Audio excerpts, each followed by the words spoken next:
Қайырлы күн достар. Видеода қалай жаңа пост приложениесін жүктеп, тіркеліп және де қандай ақпараттар енгізу қажет екенін жайлы айтып өтетін боламын. Жаңа постты App Store немесе Play Market'тен жүктеуіміз қажет болады приложениесін. Жаңа пост дегеніміз бұл Қытай мен Қазақстан арасындағы логистикалық компания болып табылады. Бұрынғы Инэкспорт, бірақ қазіргі таңда Pinduoduoның официальный серіктестігі. Сіз Қазақстанда отырып Қытай мемлекетінен, яғни Pinduoduo приложениесінен Қазақстандағы адресіңізді жаза отыра өзіңізге товар сатып алсаңыз болады.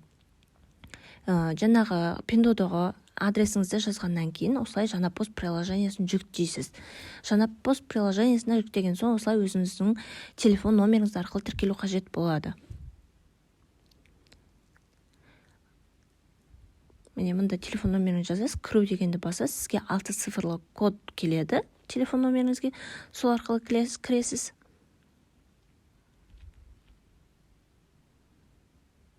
Осылай сізде оңай тіркелесіз. Бұл енді тіркелу түрі.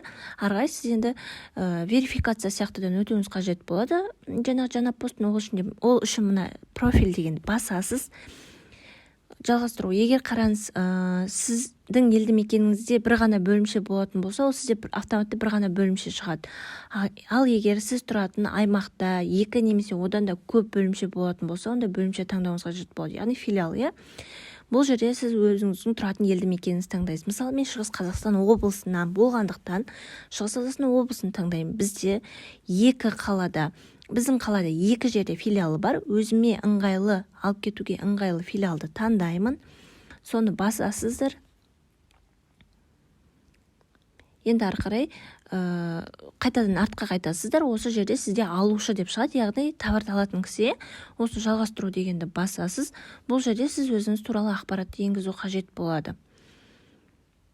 Бізде жаңа поста верификация 3 кезеңнен тұрады. Бірінші, жеке куәлігіңізді алдынан және артынан фотоға түсіріп жүктеу қажет болады.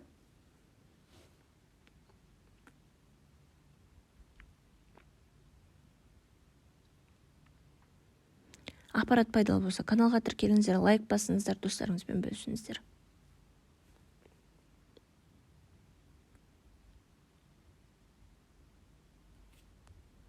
Міне бірінші жеке куәлігіңізді түсіріп енгіздік, екінші мекен-жайыңызды жазасыз.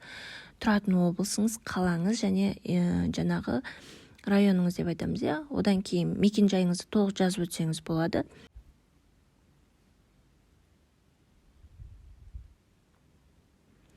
Мұнда 3-ші қатарға өзіңіздің телефон номеріңізді жазасыз,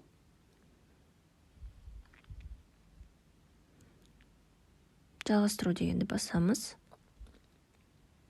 3-ші бұл қолтаңба кезеңі, яғни сіз подпись қоюыңыз қажет. Өзіңіздің жеке куәлігіңіздегі секілді подпись қойып сақтау дегенді басасыз. Осы жерде жалғастыру дегенді бассаңыз, міне сіз туралы жаңа ақпарат шығарады. Алушылар тізімінде сіз өзіңіз туралы уже көре аласыз. Алушылар дегенді бассаңыз, тізімі, алушылар тізімі дегенді бассаңыз. Енді бұл жаңа пост приложениесі арқылы не істей аласыз?